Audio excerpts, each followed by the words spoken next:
Dicen que Juan Gabriel está vivo y que se le vio en París.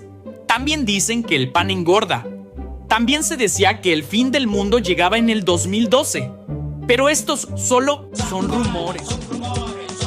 Así como los que rodean a Bitcoin. Pero no todo lo que se dice es cierto. Desde su nacimiento, Bitcoin ha estado rodeado de mitos, rumores y predicciones catastróficas. Es una burbuja, es dinero para criminales, es un esquema Ponzi, no tiene respaldo. Y lo curioso es que esas frases no vienen solo de desconocidos en redes sociales, sino de economistas, políticos y banqueros que juraban entender el sistema financiero mejor que nadie. Pero, ¿qué hay detrás de esas afirmaciones? ¿Son verdades que deberíamos tomar en serio? ¿O son mitos diseñados para sembrar miedo y desconfianza? En este capítulo vamos a desmontar uno a uno los prejuicios que han acompañado a Bitcoin desde sus primeros días.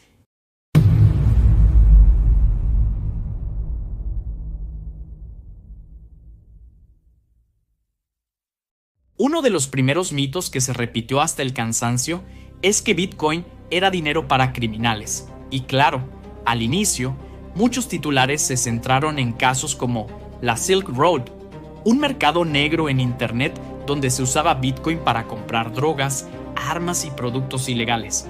La narrativa fue inmediata. Si Bitcoin sirve para eso, entonces es peligroso.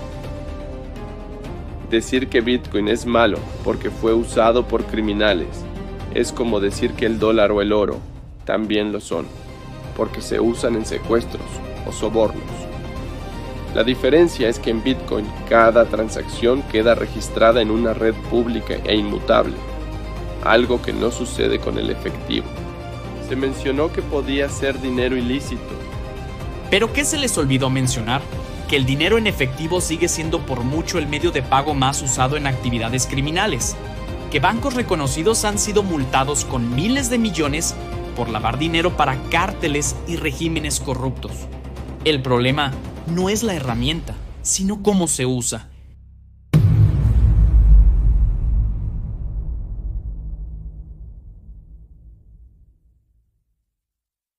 Otro mito muy popular es que Bitcoin no tiene valor intrínseco. Los críticos repiten, no puedes tocarlo, no puedes verlo, no es más que un número en una pantalla. Pero si lo pensamos bien, ¿qué significa realmente valor intrínseco? El oro, por ejemplo, tiene valor porque lo apreciamos como metal, pero en realidad no lo comemos ni lo necesitamos para sobrevivir. Los billetes de papel tampoco tienen valor intrínseco. Son solo pedazos de celulosa con tinta y aún así confiamos en ellos porque un gobierno los respalda. Entonces, ¿qué le da valor a algo? La utilidad que tiene, la confianza que genera y el hecho de que millones de personas estén dispuestas a usarlo. Bitcoin no necesita fábricas ni camiones blindados para circular. Funciona las 24 horas del día, sin pedir permiso a nadie y está programado para ser escaso. ¿Lo ves? Como ya lo hemos mencionado, el valor de Bitcoin no proviene de un objeto físico, sino de la red global de personas que lo validan, lo aceptan y lo protegen.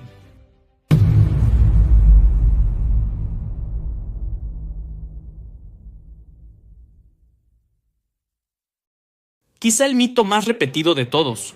Bitcoin es una burbuja. Y claro, cuando su precio sube miles de % y luego cae con la misma fuerza, el argumento parece convincente. ¿Pero realmente es así? Las burbujas clásicas de la historia, como los tulipanes en Holanda o la burbuja de las .com, tenían algo en común. Los precios subieron de forma desproporcionada y cuando explotaron, jamás volvieron a recuperarse. Con Bitcoin ocurrió lo contrario. Sí, ha tenido caídas dramáticas, pero cada ciclo lo ha llevado a nuevos máximos históricos, de centavos, a dólares, a miles y hoy a decenas de miles. Eso no se parece a una burbuja que muere, sino a un activo emergente que madura en medio de la volatilidad. La volatilidad no es sinónimo de burbuja, es el reflejo del choque entre una innovación radical y un sistema financiero que todavía no sabe cómo digerirla.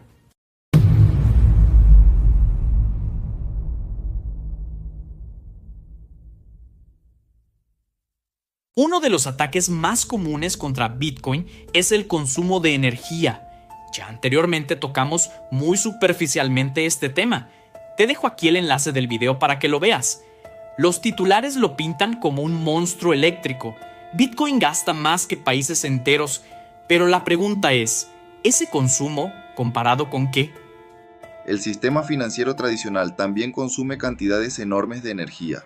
Oficinas bancarias iluminadas día y noche, cajeros automáticos repartidos por todo el mundo, servidores de tarjetas de crédito y un ejército de empleados que hacen que funcione la maquinaria.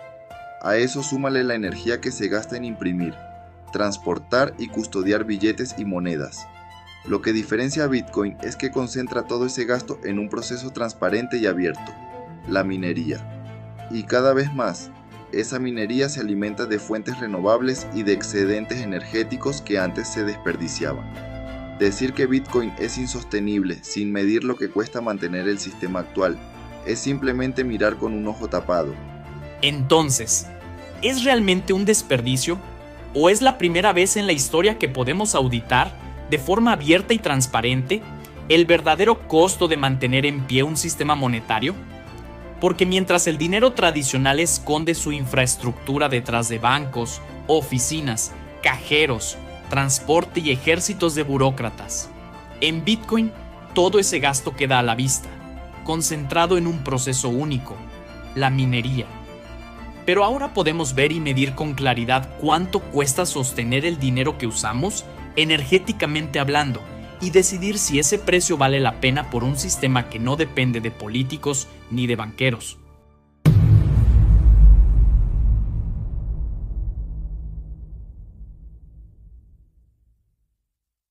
Otro mito frecuente es que Bitcoin es demasiado lento, que sus transacciones tardan minutos en confirmarse y que por lo tanto nunca podría usarse como dinero del día a día. ¿Pero es justo comparar Bitcoin con una tarjeta de crédito? Las tarjetas procesan pagos al instante, pero en realidad ese dinero no se liquida en ese momento. Son solo apuntes en servidores bancarios que después se ajustan. Bitcoin, en cambio, liquida cada transacción de manera definitiva, en una red abierta y sin intermediarios, y además no está solo. Sobre su base han surgido soluciones de segunda capa como la Lightning Network, que permite enviar pagos instantáneos y con tarifas mínimas a cualquier parte del mundo. Así, Bitcoin se convierte no solo en una red de liquidación global, sino también en una plataforma sobre la que se construyen sistemas de pago más rápidos y accesibles. Lento para algunos, revolucionario para quienes necesitan enviar valor sin pedirle permiso a un banco. Ya vimos el ejemplo en El Salvador, donde comerciantes en la playa aceptaban pagos con solo escanear un código en sus teléfonos. Puedes hacer clic aquí para ir a ese video. La verdadera pregunta no es si Bitcoin escala hoy, sino si algún otro sistema puede escalar sin sacrificar libertad y descentralización. Coméntame qué opinas. ¿Crees que lo que parece una limitación puede ser la semilla de la verdadera innovación?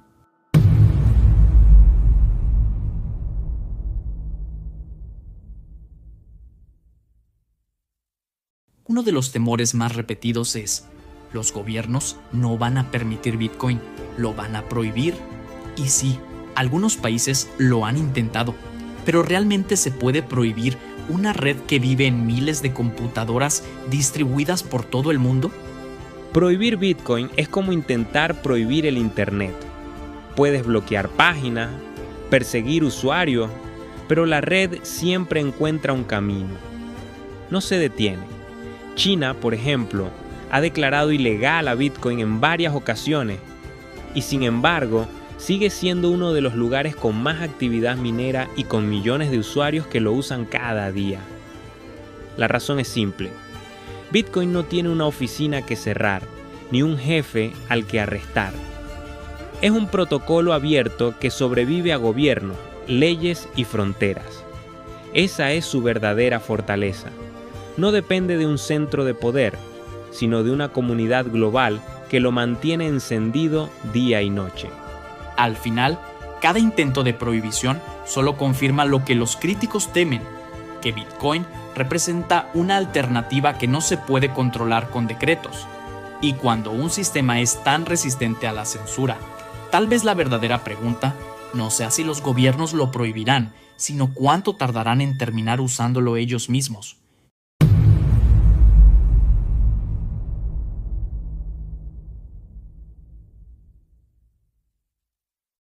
A lo largo de este capítulo, vimos cómo los mitos sobre Bitcoin se repiten una y otra vez, que es para criminales, que no tiene valor, que es una burbuja, que gasta demasiada energía, que es lento y que será prohibido. Y sin embargo, aquí sigue, más fuerte, más adoptado y más discutido que nunca. Los mitos tienen poder, pero solo hasta que alguien los cuestiona. Y cuando millones de personas comienzan a desafiar esas narrativas, el mito se transforma en historia. Cuéntame en los comentarios, ¿qué mito sobre Bitcoin te parece el más absurdo de todos? ¿Y cuál es el que todavía te genera más dudas? Y ahora que hemos superado los mitos, queda la verdadera pregunta. ¿Cómo reaccionan los dueños del dinero tradicional cuando se enfrentan a una alternativa que no pueden controlar? El próximo capítulo nos lleva al choque de Bitcoin contra el poder financiero global. Y créeme, no te lo puedes perder. Yo soy Brandon Pontevedra. Gracias por acompañarme en este viaje. No olvides suscribirte, darle like y activar la campanita para no perderte el próximo episodio. Recuerda, cuestionar lo que nos han contado no es peligroso. Lo peligroso es nunca atreverse a hacerlo.